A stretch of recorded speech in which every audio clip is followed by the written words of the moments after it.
I was standing on a step stool in the upstairs hallway, holding a screwdriver and staring at the tiny lens embedded in what I'd thought was just a smoke detector. My hands weren't shaking. My breath was steady. But inside, something had already shifted, like the moment you realize the ground beneath you isn't as solid as you believed. The camera was small, professional, deliberately concealed, and it was pointed directly at my bedroom door. My name is David, and until 3 months ago, I thought I understood my family. I'm 52, a high school history teacher in a suburb outside Cleveland. My wife, Caroline, passed away 4 years ago after a long fight with cancer. It hollowed me out in ways I'm still learning to name. The kind of loss that doesn't announce itself with drama, but settles into your bones quietly, changing the weight of every morning, every empty chair at the dinner table, every decision you make alone. But I had our daughter, Emma, 26 years old, married to a guy named Kyle who worked in tech sales. They lived 20 minutes away in a new-build townhouse with gray vinyl siding and a Ring doorbell that Kyle checked obsessively from his phone. Emma had always been close to me, especially after her mother died. After Caroline passed, she called every Sunday without fail. She'd come over with groceries, help me sort through old photo albums, sit with me in the quiet when words felt impossible. We'd make coffee and talk about nothing and everything. She'd tell me about her work, about Kyle, about the life they were building. I thought we were navigating grief together, two people trying to find their footing after losing the person who'd been our center. I thought that bond was unbreakable. Kyle was fine, or at least that's what I told myself. Polite enough, ambitious in that hungry way young guys in sales tend to be. A little too interested in market trends and investment portfolios for my taste. But he seemed to treat Emma well, or so I thought. He smiled when he shook my hand. He asked about my lesson plans and pretended to care about the War of 1812. He called me Dave in that easy, familiar way that felt like acceptance, like I'd been welcomed into his world as more than just his wife's dad. I lived in the house Caroline and I bought 30 years ago, a 3-bedroom ranch with a backyard that needed mowing more often than I managed, and a furnace that groaned every winter like it was personally offended by the cold. The mortgage was paid off 5 years ago, one of the proudest moments of my life. The place was mine, free and clear. It was also worth about $400,000, according to the last county assessment. Not a fortune by any means, not in this economy, but enough to matter, enough to represent 3 decades of work, of sacrifice, of the life Caroline and I had built together. I'd made it clear in my will, the one I'd drawn up shortly after Caroline died, the house would go to Emma. She was my only child. It seemed obvious, natural, the kind of thing that didn't need explaining. Parents leave things to their children. That's how it works. That's how it's supposed to work. I never imagined I'd need to question that assumption. The betrayal started small, the way these things always do. It was late September, one of those perfect early autumn evenings when the air smells like wood smoke and the light turns everything golden. Emma and Kyle invited me over for dinner. I brought a bottle of wine and a loaf of sourdough from the bakery Caroline used to love, the one on Maple Street, where the owner still remembered her order. The townhouse smelled like garlic and something roasting, warm and welcoming. Kyle was grilling chicken on their small patio, standing there with tongs in one hand and a craft beer in the other, looking like an ad for suburban contentment. Emma was setting the table, humming softly to herself. We ate. We talked about nothing. Work, the weather, a Netflix series I hadn't watched and probably never would. The conversation felt easy, familiar, safe. Then, over dessert, Kyle leaned back in his chair and said, "So, Dave, we've been thinking." The tone was casual, but there was something rehearsed about it, something that made my instincts prickle. Emma's fork paused over her plate. She didn't look up. "We're looking at investment properties," Kyle continued, his voice smooth and confident. "The market's cooling a bit, which actually makes it a good time to buy. Real opportunity for people who know what they're doing. And we were wondering if you'd ever thought about, leveraging your house." I blinked at him. "Leveraging?" "Like a reverse mortgage, or maybe a home equity line of credit," he said, as if he were explaining something simple and obvious. "You're sitting on a lot of value, Dave, a lot. You could access that cash now, enjoy it, travel, do whatever you want. And when the time comes, the house would still pass to Emma. It's just smarter financial planning. Makes sense for everyone." I looked at Emma. She was staring at her plate, her jaw tight, her shoulders tense. She looked like someone who knew exactly what was coming and wished she were anywhere else. "I'm not interested," I said quietly. Kyle smiled, that patient smile people use when they think you don't understand your own best interests. "Just something to think about, Dave. No pressure. Just want to make sure you're maximizing your options." I left early that night, made up some excuse about an early morning, about papers to grade. The drive home felt longer than usual, the roads darker. I kept replaying the conversation in my head, trying to figure out why it bothered me so much. On the surface, it was just a suggestion, just Kyle being Kyle, always thinking about money and optimization. But something about it felt wrong, like he'd reached across an invisible line and tried to touch something that wasn't his to touch. 2 weeks later, Emma called. It was a Tuesday evening, and I was in the kitchen making spaghetti, the same recipe Caroline had used for 20 years. My phone rang, and when I answered, Emma was crying. Not loud, dramatic crying, but the quiet, choked kind that sounds like someone trying very hard not to fall apart. "Dad, I need to ask you something," she said, her voice thick and unsteady. "Kyle and I are trying to buy a rental property, an investment. We're so close, Dad, so close to making it work, but we're about $15,000 short for the down payment. I know it's a lot, I know it's huge, but could you help us?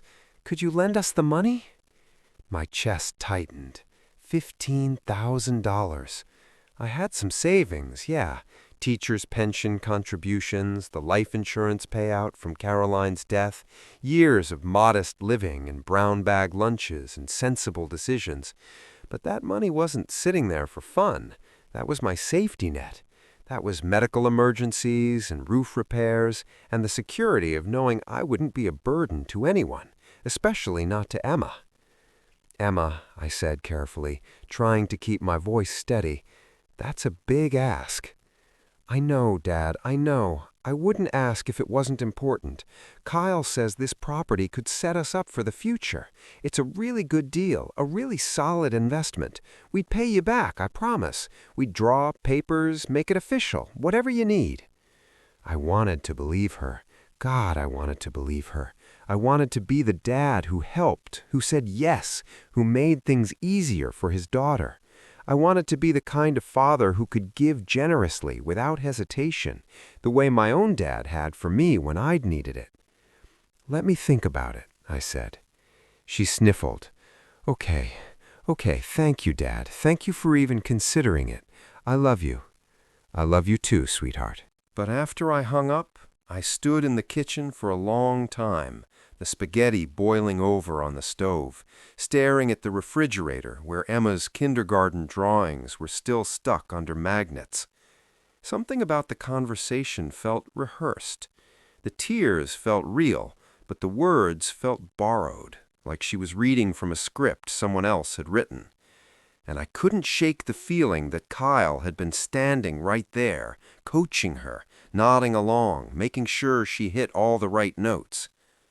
I didn't give them the money. I thought about it for 3 days, turned it over in my mind, looked at my bank statements, tried to imagine what $15,000 would mean for my future versus theirs. But in the end, I couldn't do it. It felt wrong. It felt like opening a door I wouldn't be able to close. So I called Emma back and told her, as gently as I could, that I couldn't help them this time, that the money was earmarked for emergencies, for my own security, that I was sorry. She said she understood. Her voice was flat, distant. She said it was okay, that they'd figure something else out. But I could hear the disappointment, the anger underneath it, simmering like something ready to boil over. 2 days later, Emma stopped answering my calls. Sunday came and went, no call, breaking a 4-year streak. I texted her. Nothing. I tried again on Tuesday. The message showed as read, those 2 little check marks that meant she'd seen it, but no response. I called Wednesday evening, straight to voicemail. I left a message, tried to keep my voice light, asked if everything was okay. Nothing. By mid-October, I hadn't heard from her in 3 weeks. 3 weeks of silence from the daughter who used to call every Sunday like clockwork, who used to show up unannounced with coffee and muffins. 3 weeks of wondering what I'd done wrong, of second-guessing my decision, of lying awake at night staring at the ceiling and feeling like I'd failed some test I didn't know I was taking. I drove to their townhouse one Saturday afternoon. The sky was overcast, threatening rain. I knocked on the door, my heart pounding harder than it should have been. Kyle answered. He was holding a protein shake in one hand, wearing gym shorts and a fitted t-shirt, looking irritated at the interruption. "Hey, Dave," he said, not moving from the doorway, his body blocking the entrance. "Emma's not feeling well. She's resting." "I just want to see her for a minute," I said, "just to check on her." "Not a great time, man. She's really wiped out. I'll tell her you stopped by." "Kyle, I haven't talked to her in weeks." "I said I'll tell her you stopped by." His voice was firm now, final. The door closed. Not slammed, just closed, polite and absolute. I stood there on their porch, staring at the Ring doorbell, its little blue light blinking at me, and I wondered if Emma was inside watching me through the camera. I wondered if she was standing just out of sight, listening, letting Kyle handle it. I wondered when my daughter had become someone who needed to be handled. I went home and tried to convince myself I was overreacting. Maybe Emma was sick. Maybe she was genuinely busy. Maybe I'd misread the situation entirely, let my hurt feelings turn into paranoia. I told myself to give it time, to let things settle. But the silence gnawed at me, a constant low-level anxiety that colored everything I did. I started noticing small things. A car I didn't recognize parked down the street from my house, idling for 20 minutes before driving off. A silver sedan with tinted windows. It showed up twice in 1 week, always in the same spot. I told myself it was probably just someone waiting for a friend, someone lost checking their GPS, but it felt deliberate. A few pieces of mail that seemed to have been opened and resealed, a bank statement, a letter from my financial advisor. The glue on the envelope was slightly off, the edge not quite aligned. I examined them under the kitchen light, trying to convince myself I was imagining it. I told myself it was paranoia, that I was looking for patterns where none existed. Then, in early November, I came home from school and found the back door unlocked. I always locked it. Always. It was one of those habits Caroline had drilled into me, checking the locks before bed, before leaving, every single time. I walked through the house slowly, room by room, checking closets and corners, my phone in my hand, ready to dial 911. Nothing was missing. Nothing was disturbed. The TV was still there, my laptop, Caroline's jewelry box. But the air felt different, like someone had been there, like the space had been violated in some subtle, invisible way. I called a locksmith the next day and changed the locks on both doors, spent $200 I hadn't budgeted for. The locksmith was a heavy-set guy named Tom who made small talk about the weather while he worked. I didn't tell him why I was changing them. I didn't want to say it out loud, didn't want to acknowledge what I was starting to suspect. That night, I couldn't sleep. I kept thinking about Kyle's question at dinner, leveraging your house. I thought about Emma's tears on the phone, the careful way she'd phrased her request. I thought about the silence, the locked door, the silver sedan, the opened mail. I thought about the timeline, how everything had started after I'd said no to the money. And I thought about the smoke detector in the upstairs hallway. It had been replaced about a month ago, early October. I remembered noticing it in passing, thinking it looked newer, cleaner. But I hadn't replaced it. I definitely hadn't replaced it. And there was no landlord, no building manager. I owned the house, so who had done it? I tried to remember if Emma had mentioned anything about it, if she'd offered to help with home maintenance. I couldn't recall. But she had a key. She'd always had a key, left over from high school, kept after she moved out, kept after Caroline died so she could check on me. The next morning, Friday, I called in sick to school, told the substitute coordinator I had a stomach bug. Then I pulled out the step stool from the garage, the aluminum one that wobbled slightly, and carried it upstairs. The smoke detector was mounted on the ceiling in the hallway, right outside my bedroom door. White plastic, ordinary looking, the kind you could buy at any hardware store. But when I unscrewed the cover, my hands steady despite the adrenaline coursing through me, I saw it immediately. A tiny lens, no bigger than a pinhead, embedded in the housing. A thin wire ran from it up into the ceiling, disappearing into the insulation. The smoke detector was real, functional, but someone had modified it. Someone had added a camera. Someone had been watching me. I'm not a tech guy. I don't know much about surveillance equipment or spy gadgets, but I knew what I was looking at, and I knew with a certainty that settled in my gut like a stone who had put it there. I felt cold, not angry yet, that would come later, just cold, like I'd been dunked in ice water and couldn't quite catch my breath. My daughter and her husband had put a camera in my house. They'd been watching me, monitoring me, waiting for something. I didn't touch the camera. I didn't remove it. I very carefully screwed the cover back on, climbed down from the step stool, and put it away in the garage. Then I got in my car, drove to school, and taught the Civil War to 30 disinterested sophomores like nothing had happened.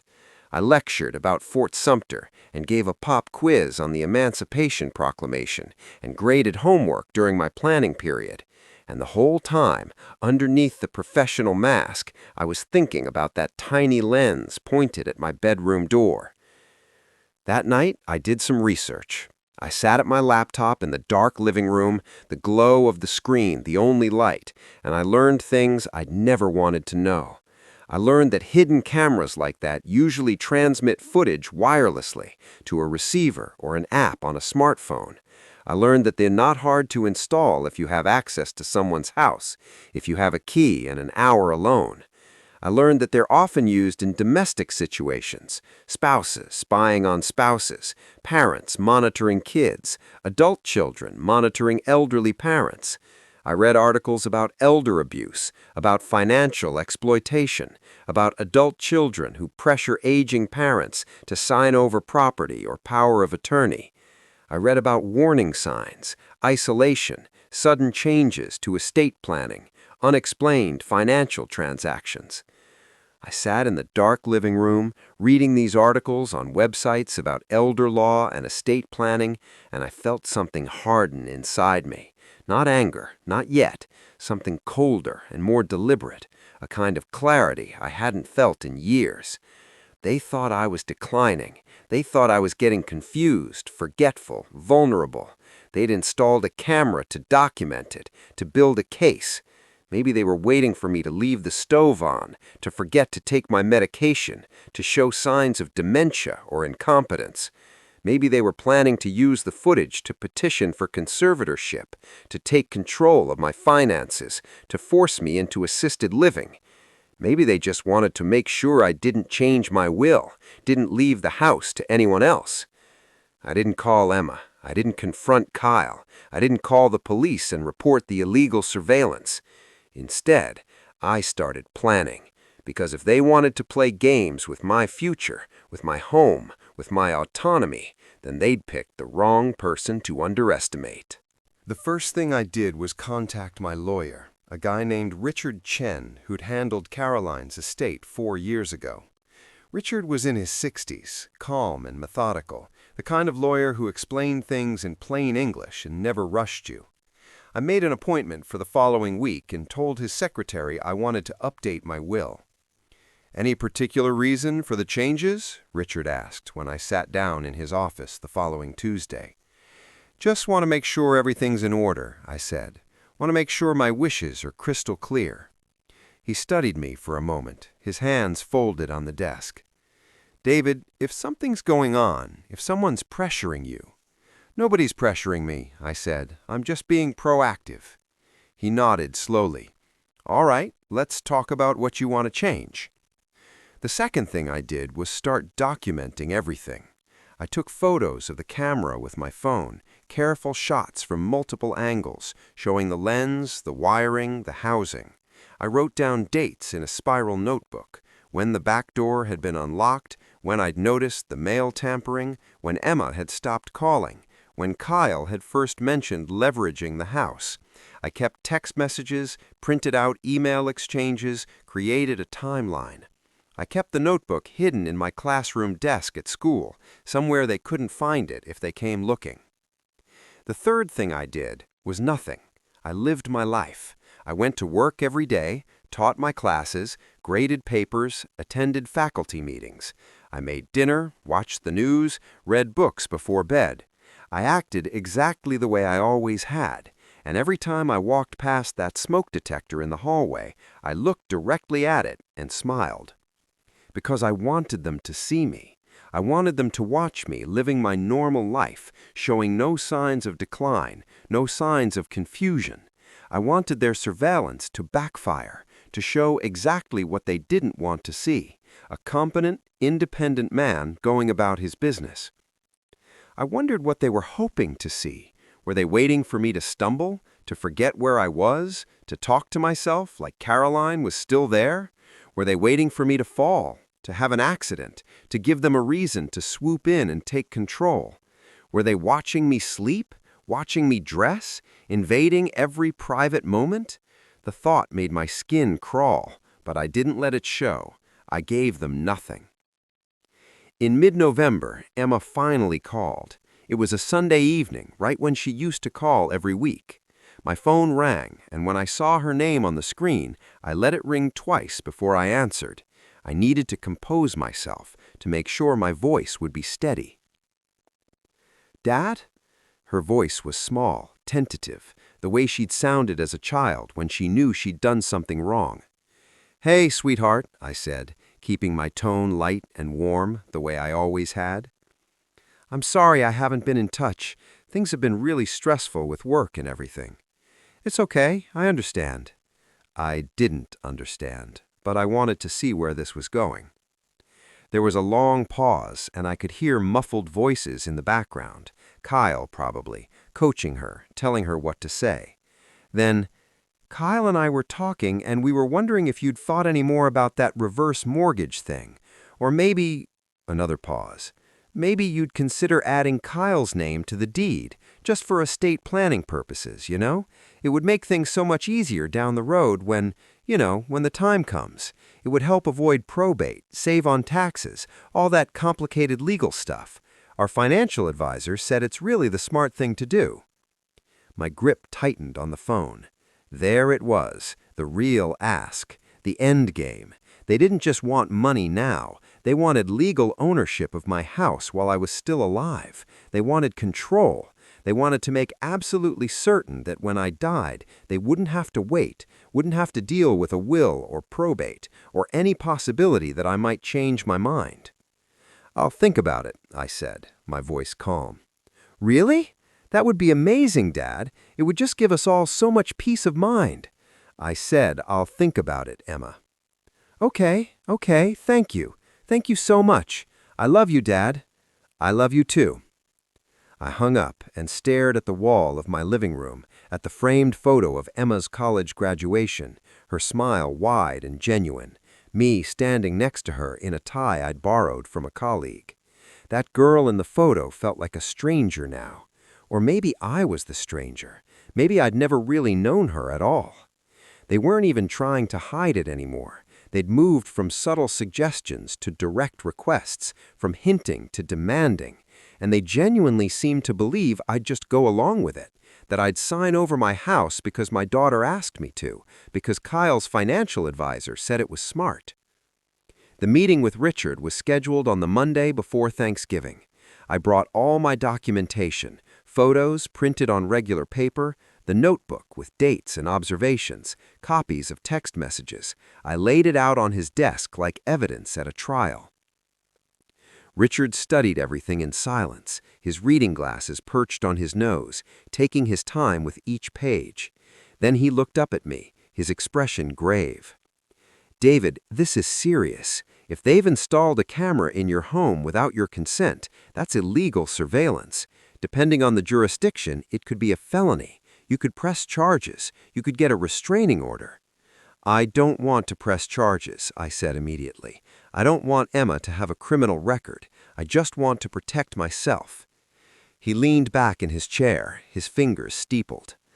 "All right, I understand, but you need to understand that what they're doing suggests a pattern of manipulation that could escalate. This isn't just about money, this is about control, and people who are willing to go this far don't usually stop on their own. I know, that's why I'm here." "All right, I understand, but let's talk about your options." We spent 2 hours going over my will, my assets, my wishes for the future. I explained what I wanted to do, and Richard made suggestions, refined the language, made sure everything was legally airtight. He drafted new documents right there in his office, and I reviewed every word. Then I signed them, my signature witnessed by Richard's paralegal and secretary, everything notarized and official.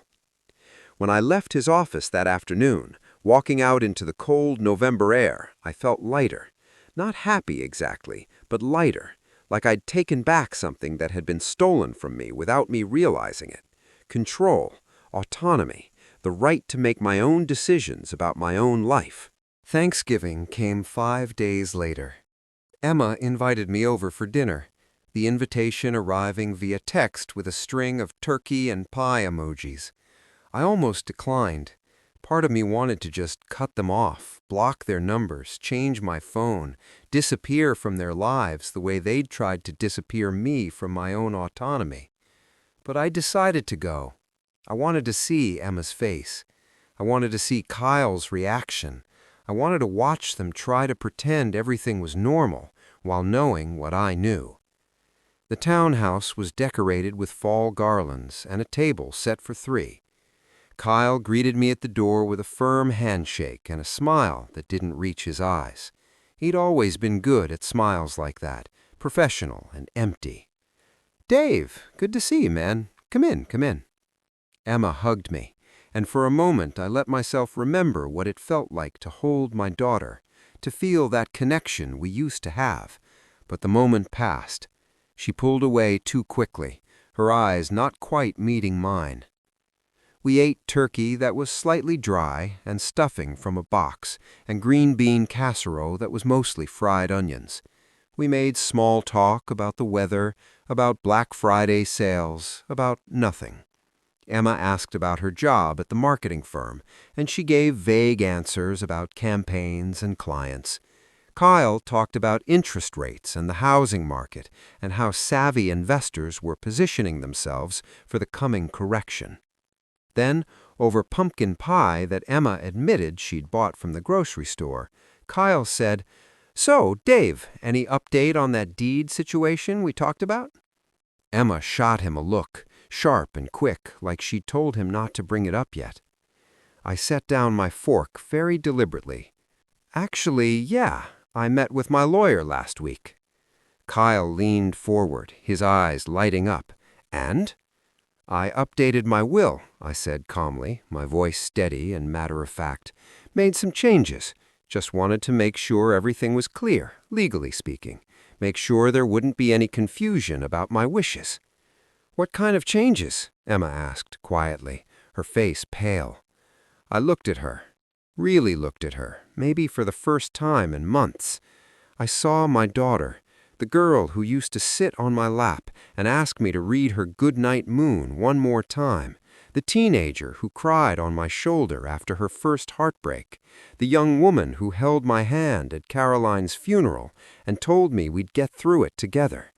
I saw all of that, and I also saw a stranger. I saw someone who'd been willing to violate my privacy, my trust, my dignity. Someone who'd been willing to monitor me like a subject in an experiment, waiting for me to fail some invisible test so she could swoop in and take what she wanted. "I'll send you a copy," I said. Kyle's jaw tightened, a muscle jumping near his ear. "Dave, come on, don't be cryptic. We're family here. We're just trying to plan for the future, make sure everyone's taken care of. What did you change?" "That's between me and my lawyer for now. You'll get a copy of the relevant portions when the time is right." Emma's eyes filled with tears. Real tears this time, I thought, not the rehearsed kind. "Dad, please, just tell us. Did you cut me out?" The question hung in the air between us. Kyle was staring at me, his expression caught somewhere between anger and disbelief. Emma was crying silently, tears running down her cheeks, her hands shaking. "I made sure my assets will go where they'll do the most good, where they'll mean something, where they'll honor your mother's memory." Kyle stood up abruptly, his chair scraping against the floor. "This is because we asked you for help? Because we needed some support and you couldn't be bothered? We're trying to build a future here, Dave. We're trying to be smart about money, and you're punishing us for that?" "I'm not punishing anyone," I said, still seated, still calm. "I'm making decisions about my own property, decisions I have every right to make. After everything we've done for you, after all the times Emma's come over here, checked on you, made sure you were okay?" "Kyle," Emma said weakly, "stop." "No, I won't stop. This is bullshit, Emma. We've been more than patient. We've been more than understanding, and this is how he repays us?" I stood up slowly, picked up my coat from the back of the chair. "Thank you for dinner. I think I should go." Emma was fully crying now, her face in her hands. "Dad, please, just talk to us. Tell us what we did wrong. Tell us how to fix this." I wanted to ask her if she really didn't know.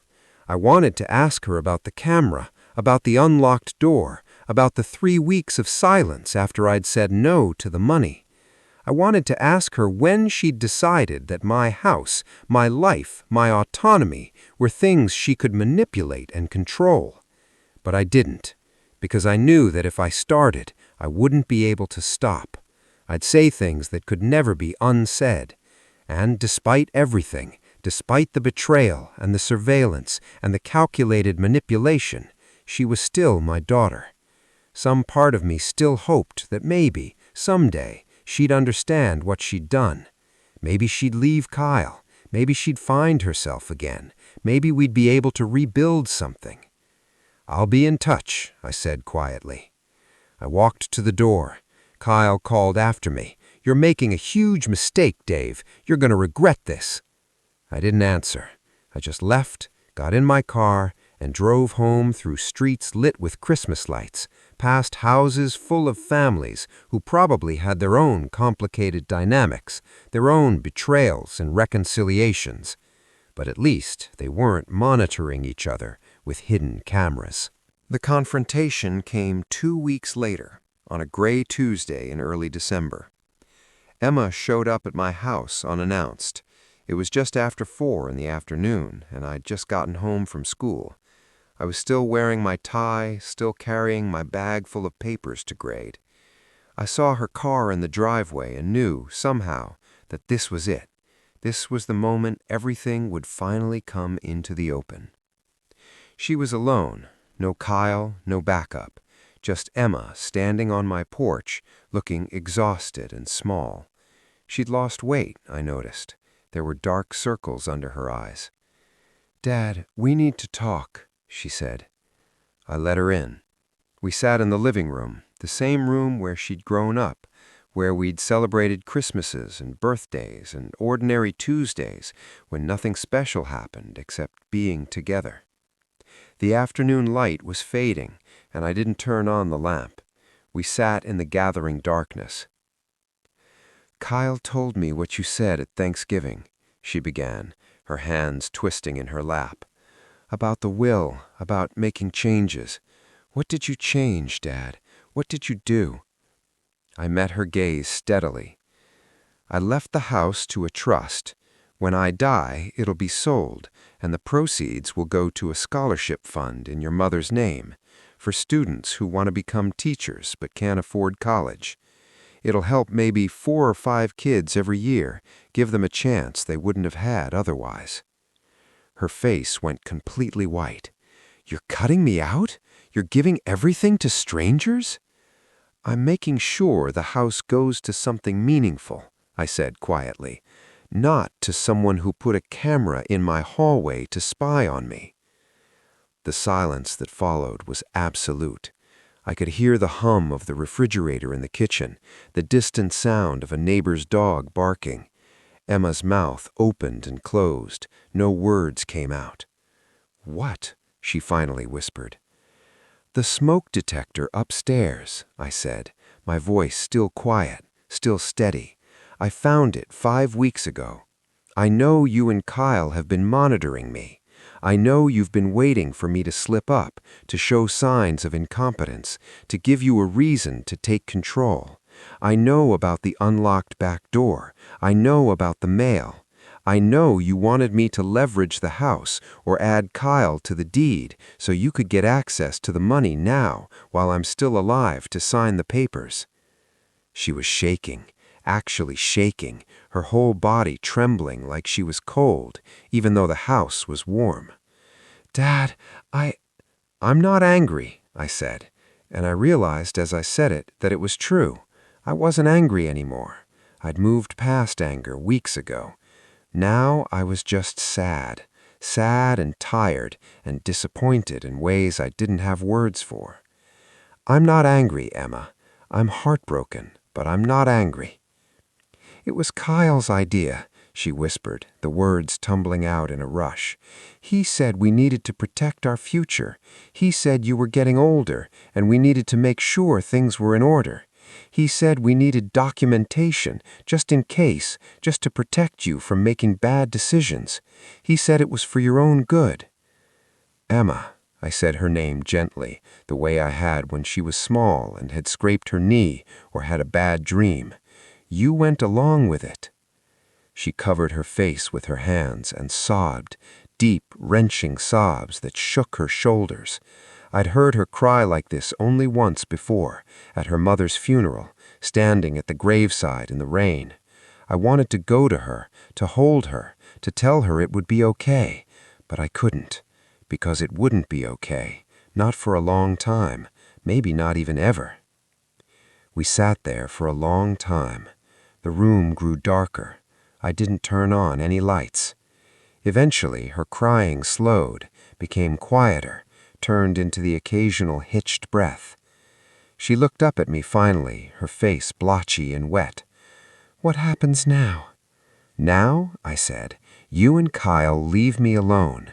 You don't contact me unless I reach out first. You don't come by the house. You don't ask me for money or favors or anything else.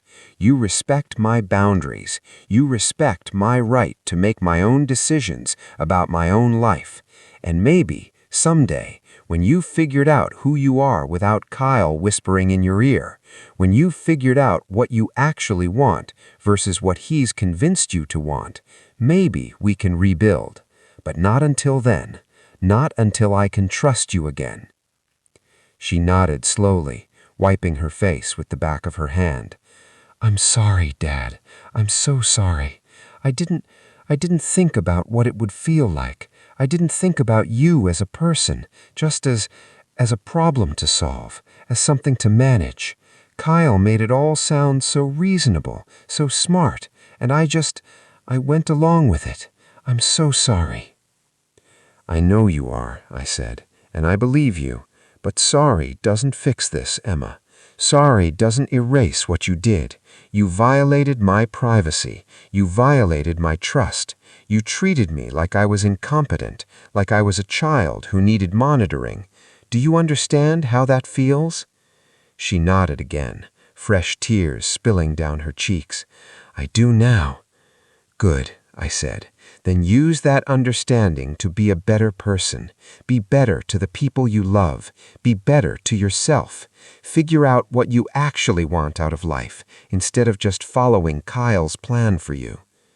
She stood up slowly, like her legs weren't quite steady. Can I hug you?" And I stood up too. And despite everything, despite the betrayal and the hurt and the broken trust, I opened my arms. She fell into them, and I held my daughter one more time, feeling her shake with sobs against my chest. I stroked her hair the way I had when she was small, when the world was simpler and love felt uncomplicated. "I love you, Emma," I whispered. "I will always love you, but I can't let you hurt me anymore." "I know," she said into my shoulder. "I know."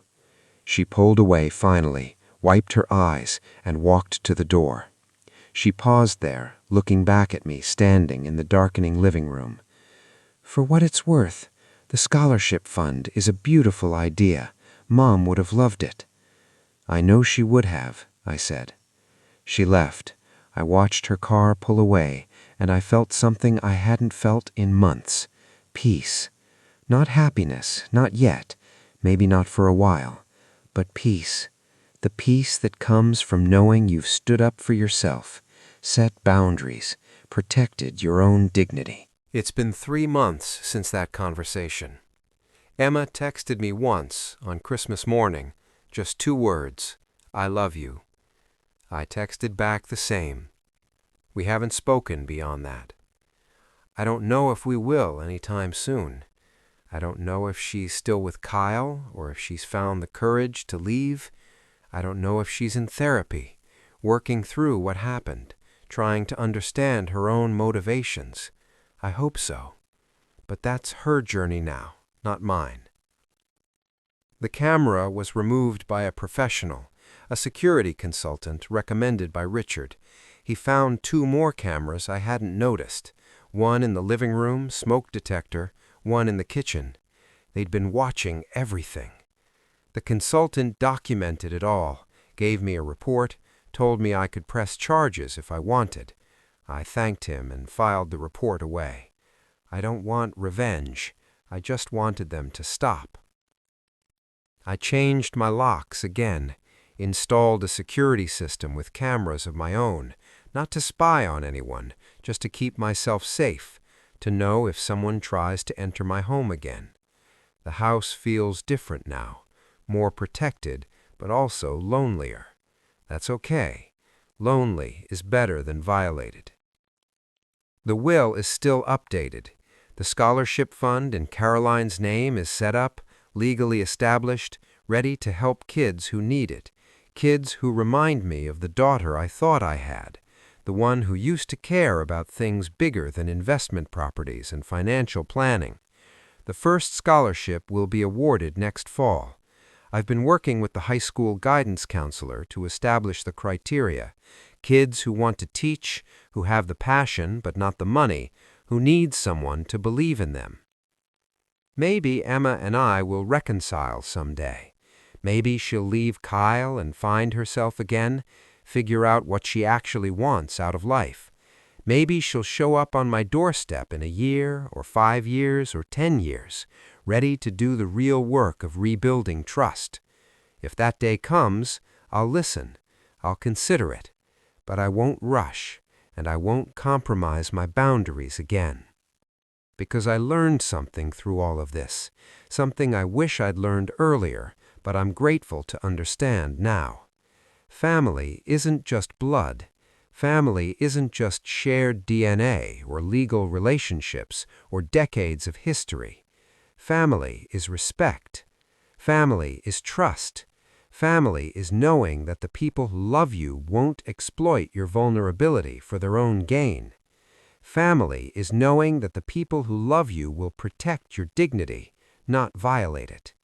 Family is knowing that you're seen as a person, not as an asset to be managed or a problem to be solved. And if someone can't offer you that, even if they're your own child, even if you've loved them their whole life, then you have every right to protect yourself. You have every right to set boundaries. You have every right to walk away from relationships that diminish you, that treat you as less than fully human. It's the hardest lesson I've ever learned, but it's also, in some strange way, the most important. I'm okay now. I go to work, I teach my classes, I grade papers and give lectures and try to help teenagers understand why history matters. I come home to my quiet house and make dinner for one. I read books and watch old movies and maintain my independence. I have colleagues who've become friends, neighbors who check on me, a life that's mine and nobody else's. The house is still mine. The scholarship fund is real. The boundaries are set, and I'm at peace with all of it.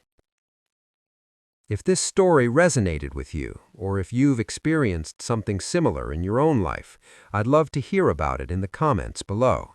Family dynamics are complicated, and sometimes the hardest thing we do is set boundaries with the people we love most. But sometimes it's also the most important. Don't forget to like this video and subscribe for more real-life emotional stories about navigating difficult relationships with dignity and grace. Because at the end of the day, we all deserve to be treated with respect. We all deserve to have our autonomy honored. We all deserve to live our lives free from manipulation and surveillance, even, especially, from the people who are supposed to love us most. Thank you for listening to my story. Take care of yourselves, and remember, it's never too late to stand up for your own dignity.